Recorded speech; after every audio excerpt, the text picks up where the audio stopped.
Hello everyone, welcome student. मैं हूं आपका दोस्त करते काटपाल और आज हम कंप्लीट करने जा रहे हैं अपना चैप्टर फेडरलिज्म यानी chapter 2 of our class 10 civics.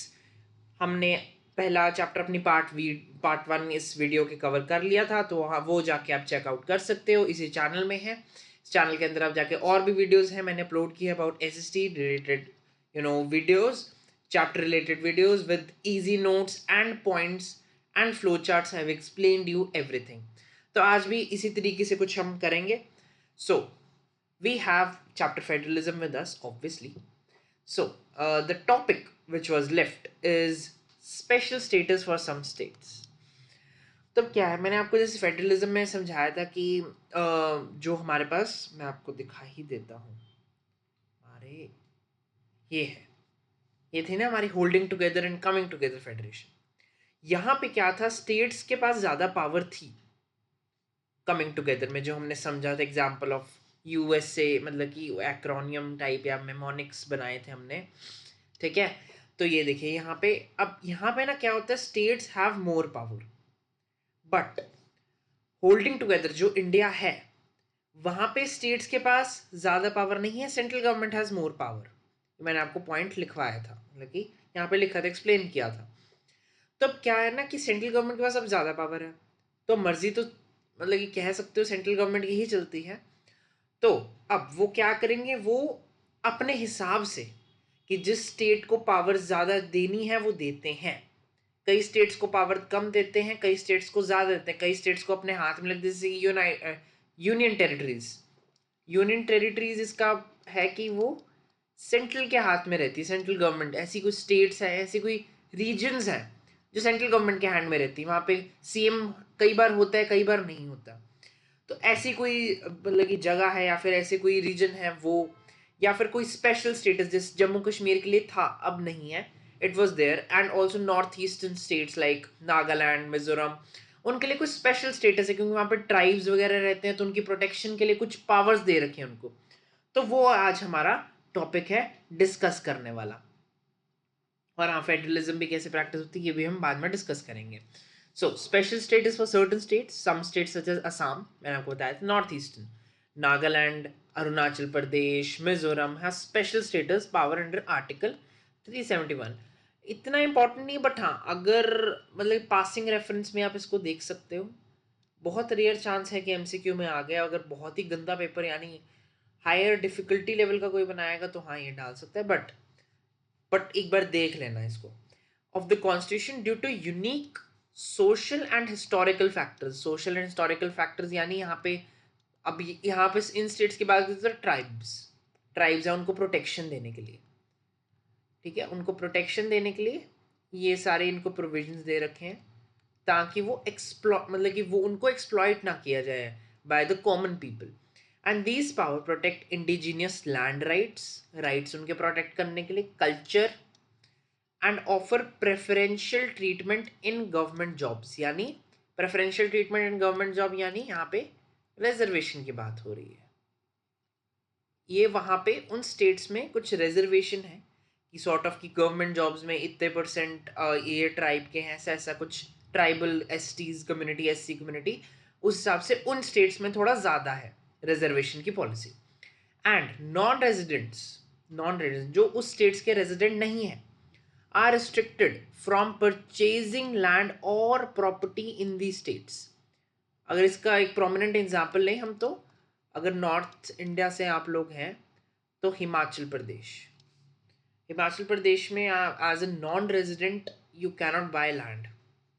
तो वो आपको इसलिए दे रखा होता है कि प्रोटेक्शन के लिए, वहाँ पे वैसे हिल एरिया, वहाँ पे सारा अगर कर दिया तो सारी इकोसिस्टम खत्म हो जाएगा, फॉरेस्ट एरिया इतना अच्छा है वो सारा खत्म हो जाएगा, वाइल्ड लाइफ को खतरा है। तो ये सारी रीजंस करके यहाँ पे स्पेशल स्टेटस दिया जाता है कुछ स्टेट्स को। ये हम इसलिए कर पा रहे हैं क्योंकि हम कौन सी फेडरेशन है, holding together. Holding together, coming together होता तो स्टेट्स के पास ऑटोमेटिकली ही पावर ज़्यादा होती और सेंटर इसमें कुछ कर नहीं पाता। होल्डिंग टुगेदर फेडरेशन है, इसलिए हम ये सारी चीज़ें कर पा रहे हैं। अब ये यूनियन टेरिटरीज के बाद, मैंने आपको बताया था ना, यूनियन टेरिटरीज यूटीज होगी हमारी, उनको लिमिटेड पावर दे रखी है। लिमिटेड क्या मतलब कि वो सॉर्ट ऑफ सेंट्रल अथॉरिटी के अंदर ही आते हैं. जैसे certain regions in India including Chandigarh में डिस्प्यूट का रीजन रहता है between Punjab and Haryana, and then Lakshadweep, Delhi capital as classified as union territories. These ये इनको union territories बोला जाता है. These areas are too small to be independent states. Smaller regions है, independent states नहीं किया इनको declare किया जा सकता. And therefore have limited powers. इसलिए limited powers ही रहती हैं इनके पास most of the time. Central government यहाँ पे ज़्यादा प्रोमिनेंट रोल प्ले करती है. यहाँ पे पुलिस भी सेंट्रल गवर्नमेंट के अंडर होती है. जैसे स्टेट लिस्ट मैंने आपको कराया था ना कि पुलिस स्टेट लिस्ट के अंदर आती है तो स्टेट गवर्नमेंट पर यहाँ पे इवन सब्जेक्ट्स लाइक पुलिस भी सेंट्रल गवर्नमेंट के अंडर रहती है और यहाँ पे सेंट्रल गवर्नमेंट की स्पेशल अथॉरिटी होती है ओवर देम. यहाँ पे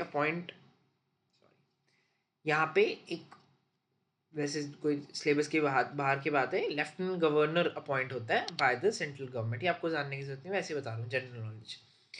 तो ये स्पेशल पावर होल्ड करती है यहाँ पे सेंट्रल गवर्नमेंट, ये आपको याद रखने की जरूरत है. और ये पॉइंटर्स जैसे मैंने आपको पहले बताया मेरे नोट्स में से गिवन है, सेम सिंपल पॉइंटर्स. एनसीईआरटी में ये पॉइंटर्स ढूंढते ढूंढते थक जाओगे, बाकी सब्जेक्ट्स भी तो करोगे.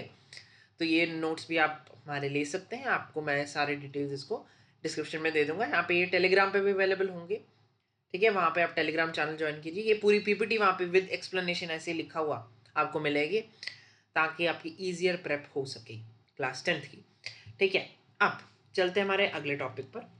How is federalism practised in India. इसको हम 3 पॉइंट्स से समझेंगे. मेन ईजी है, 3 पॉइंट्स में ये पूरा कवर हो जाता है ये टॉपिक हमारा. थोड़े लंबे पॉइंट्स है बट हाँ एक्सप्लेनेशन ठीक है. फर्स्ट है लिंग्विस्टिक स्टेट्स. मैं पहले पॉइंट्स लिस्ट कर रहा हूँ आपको. Linguistic states. सेकेंड पॉइंट है जी हमारा language policy.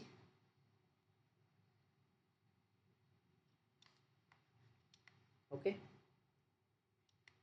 And the third thing is centre state relations. ठीक है जी, ये हमारे हैं 3 पॉइंट्स कि कैसे फेडरलिज्म प्रैक्टिस की जाती है इंडिया में. अब लिंग्विस्टिक स्टेट्स का क्या मतलब हुआ, हम फर्स्ट पॉइंट पे हमारे चलते हैं. ठीक है, इसको हम साइड पे बॉक्स करके रख देते हैं. रोब्लॉक्स वाला नहीं, बॉक्स. रोब्लॉक्स नहीं, सॉरी, फोर्टनाइट वो वाला बॉक्स नहीं, तो थोड़ा साइड पे रखते हैं हम. ठीक है, तो फर्स्ट हमारा है लिंग्विस्टिक स्टेट्स का पॉइंट. ठीक है. अब linguistic states as in linguistic states यानी जो स्टेट्स जो रीजन्स लैंग्वेज के बेसिस के ऊपर डिवाइड हुए हैं, मतलब कि कुछ डिवाइड इन द सेंस वो स्टेट्स नई स्टेट्स बनी है. जैसे कि प्रोमिनेंट एग्जांपल आपको दूं तो पंजाब भी एक एग्जांपल है. एक एग्जांपल आपका Telangana,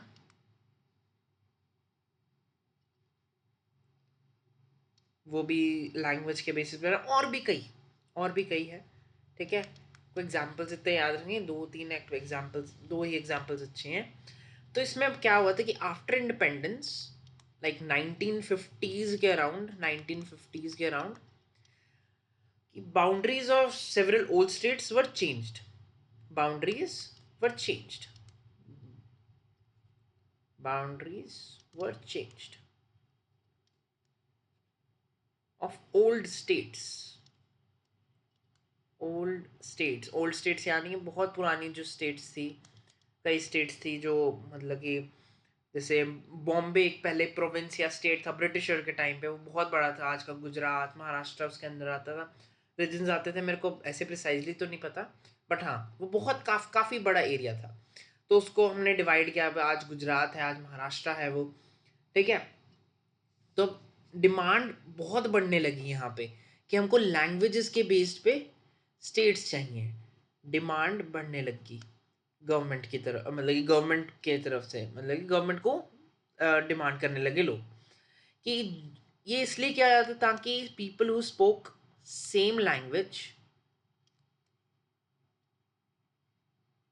had same culture,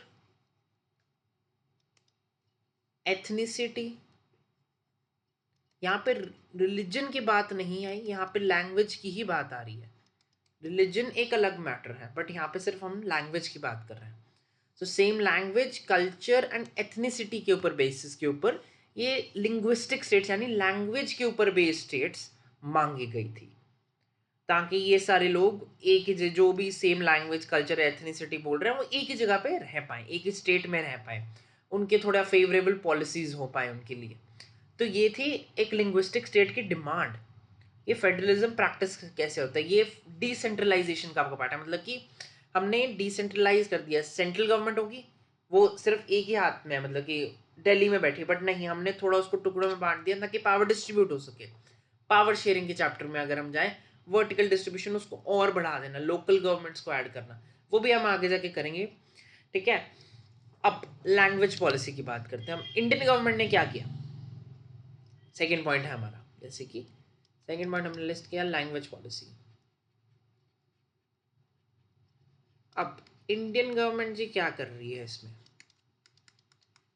Indian government मतलब कि स्टार्टिंग में तो जैसे कि अब एक तो पहली बात यह है कि there is no national language, no national language of India.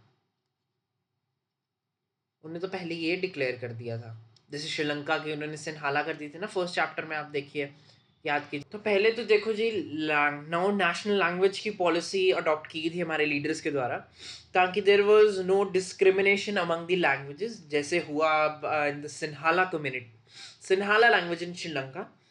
तो अब इन्होंने क्या किया कि हिंदी को रखा, Hindi was an official language, official तो क्या ही कहें, मतलब कि ऑफिशियल कह लो या फिर ऑफिशियल ही थी या फिर ऑप्शनल कह लो, ठीक है, ऑफिशियल कह लो कि इंग्लिश भी हमारी ऑफिशियल लैंग्वेज है, या ऑप्शनल कह लो, ठीक है। हिंदी वॉज ऑफिशियल या ऑप्शनल लैंग्वेज, बट कभी हिंदी इम्पोज नहीं की, हिंदी वॉज नॉट इम्पोज्ड। जैसे कि सदर्न स्टेट्स हैं, their Hindi was not at all imposed, like they did not do not speak Hindi, they like they didn't wanted to, if they want to also, then like they want to if they want to, but there was no imposition, ठीक है, Hindi was not imposed। जैसे there was imposition of Sinhala,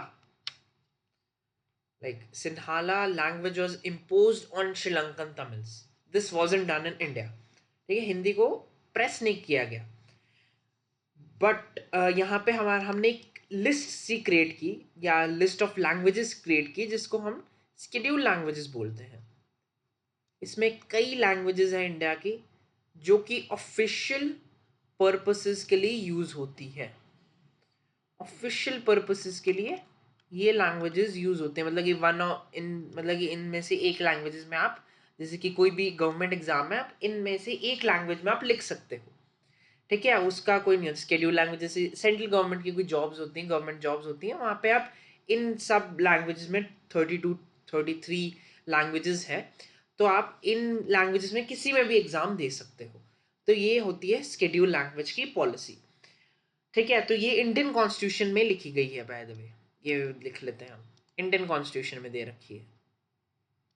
आपको answer थोड़ा लंबा अगर by chance 5 markers में आ गया, तो ऐसे आप थोड़ा पॉइंट्स में अच्छे से इसको एक्सटेंड करना है, जैसे मैंने एक्सप्लेनेशन दी है वैसे आपको एक्सटेंड करके इसको लिखना है, ऐसे पॉइंटर्स भी बना लेना, ठीक है। पैराग्राफ के फॉर्म में नहीं लिखना अपने को, पैराग्राफ में नंबर नहीं मिलते। तो अब हमारा तीसरा पॉइंट है सेंटर स्टेट रिलेशंस। अब ये क्या बला है, ये बला है, कोई और बला नहीं, सेंटर और स्टेट के क्या रिलेशन रहे थे, क्योंकि हमें पता है इंडिया में centre is more powerful than the state.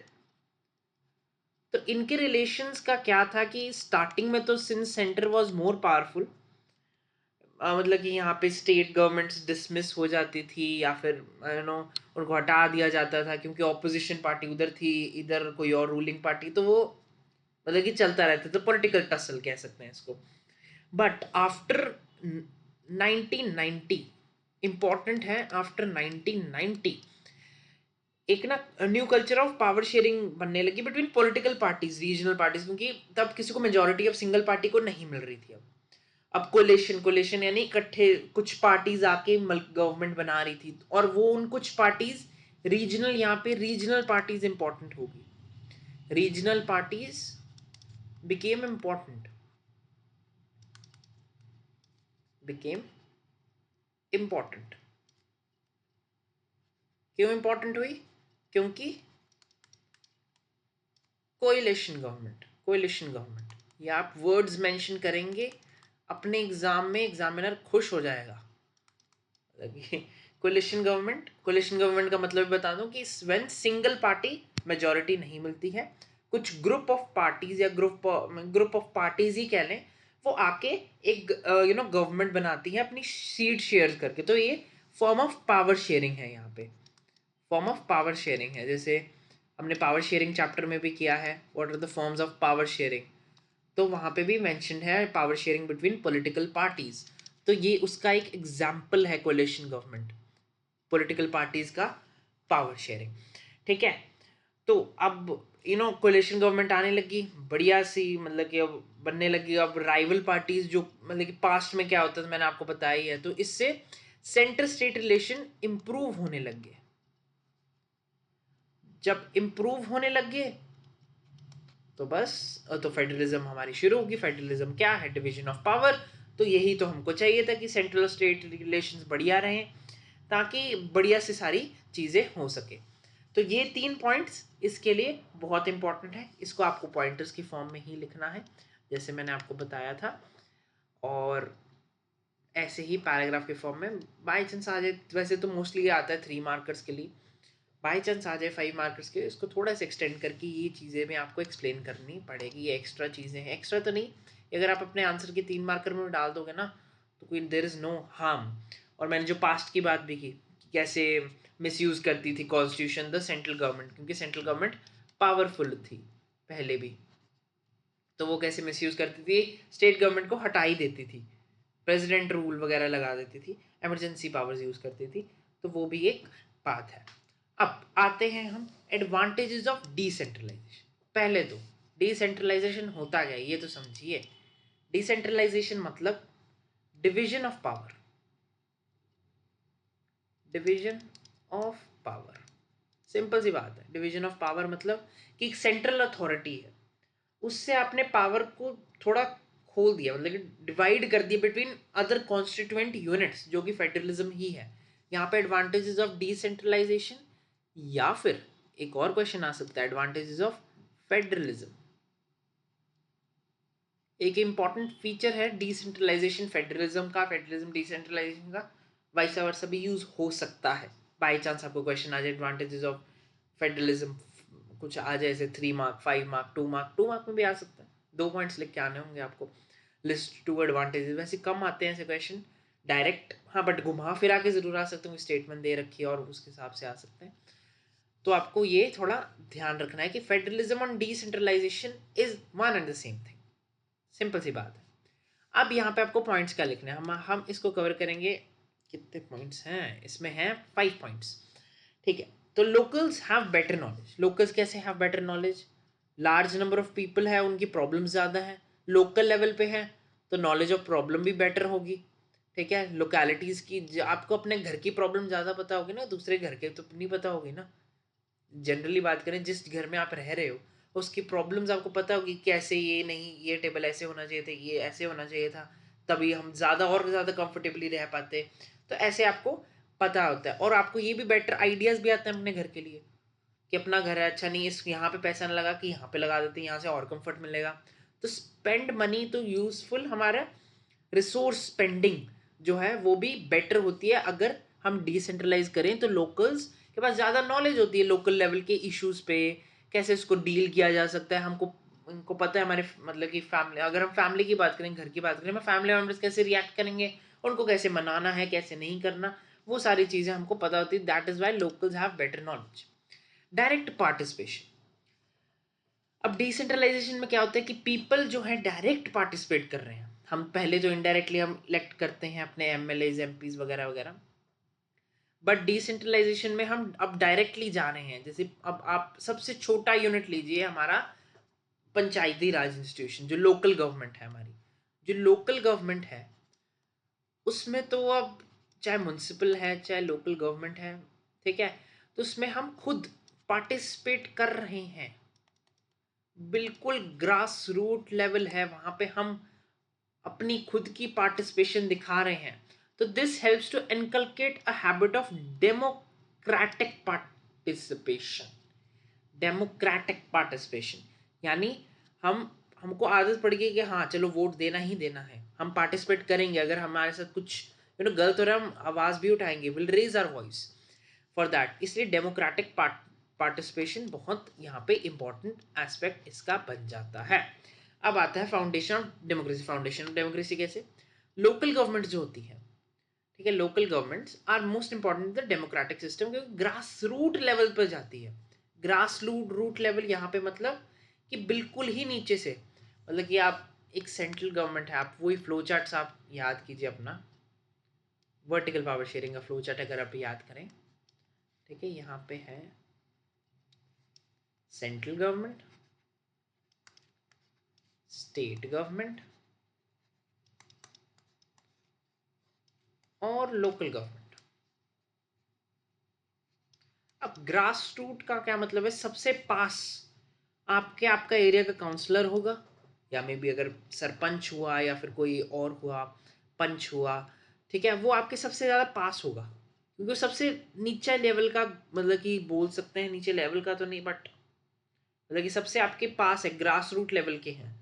जो हायरार्की है हमारी सेंटर स्टेट लोकल में, सबसे नीचे आते हैं जहाँ की आप उसके साथ डायरेक्ट कांटेक्ट में रहते हैं।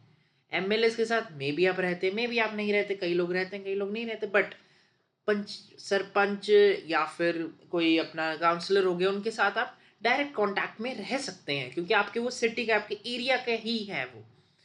तो इसलिए इसको ग्रास रूट लेवल बोला जाता है। ग्रास रूट यानी बिल्कुल ही नीचे का लेवल।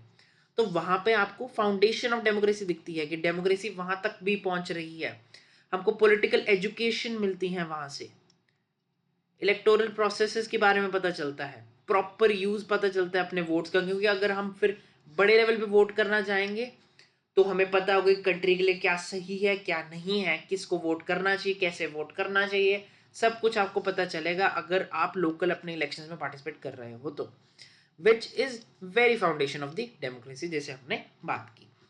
अब reduction of the government, central government, obviously central government हर छोटी छोटी चीज का ध्यान नहीं रख सकती ना।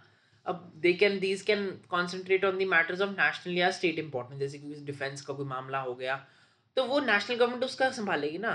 कुछ और छोटी मोटी चीज़ें, इरिगेशन वगैरह की चीज़ें होंगी, वो तो आपकी विलेजेस में पंचायत या फिर कोई काउंसलर या फिर कुछ, जैसे कि कुछ भी गार्बेज का इशू हो गया तो वो काउंसलर संभालेगा ना, वो सेंट्रल गवर्नमेंट से तो एमपी नहीं आ रहा ना संभालने की चीज़ें। तो ये चीज़ें तो रिडक्शन, बर्डन रिड्यूस कर देती सेंट्रल गवर्नमेंट का, कि ये भी करना, ये भी नहीं है, नहीं है, ये हमारे कॉन्स्टिट्यूंसी यूनिट्स कर रहे हैं, हमको ये करने की जरूरत नहीं है। और उसके साथ self government ensures efficiency, efficiency, जल्दी काम होता है, जल्दी काम होता है, ठीक है। और वैसे भी 3 लेवल्स ऑफ गवर्नमेंट, जहाँ पे भी लोकल गवर्नमेंट अच्छी स्ट्रांग होगी वहाँ पे जल्दी जल्दी से प्रॉब्लम रिजोल्यूशन होगी, जल्दी से डेवलपमेंट होगी और एफिशिएंटली होगी। और साथ में women empowerment, very important I would say, ठीक है। इसमें 2 पॉइंट्स मैं आपको बताऊँ बहुत इंपॉर्टेंट है। एक तो है फाउंडेशन ऑफ डेमोक्रेसी का, ये लिख दिया ना आपका नंबर फुल है, मैं बता रहा हूँ, ये साथ वाले भी लिखने हैं पॉइंट्स, ये नहीं ये लिख के आ जाओ, बट हाँ ये बहुत इंपॉर्टेंट पॉइंट्स है, 2 पॉइंट्स हैं, अगर आपने लिख लिया ना टीचर खुश, एग्जामिनर खुश। तो women empowerment, at least 1/3 of the seat positions are reserved for women in all local bodies, municipal corporation में भी रिजर्व्ड होती हैं for elections, panchayati raj institution में भी रिजर्व्ड होती हैं 1/3 सीट्स, ठीक है।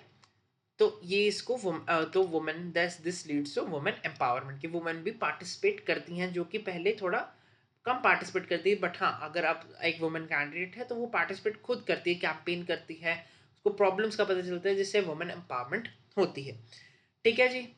तो ये था जी आज का हमारा चैप्टर, इसकी मैं पूरी ये PPT in form of PDF बना के आपको आपके टेलीग्राम, वहाँ पे टेलीग्राम के चैनल में भेज दूंगा। आप अगर आपने अभी तक ज्वाइन नहीं किया टेलीग्राम चैनल, लिंक आपको डिस्क्रिप्शन में मिल जाएगा, ज्वाइन करिए। और कोई क्वेश्चन हो मेरे, मतलब कि कुछ आपको इस चैप्टर में से कोई अगला चैप्टर या फिर कोई भी और चैप्टर, कोई भी और सब्जेक्ट में भी आपको कोई आप डाउट है आप कमेंट कीजिए, आपकी तैयारी के रिलेटेड कोई डाउट है वो भी कमेंट कीजिए, and I will be also taking up a session, ठीक है, फॉर इट। और तो इसका यूट्यूब पे सेशन हमारे चल ही रहे हैं, एसएसटी के लिए आएंगे और भी चैप्टर्स हम लेके आएंगे साथ में। तो लाइक कर देना, शेयर करना अपने फ्रेंड्स के साथ जो स्ट्रगल कर रहे हैं एसएसटी में, ठीक है जी। तो सब्सक्राइब करे बिना मत जाना। Till then keep learning, keep growing.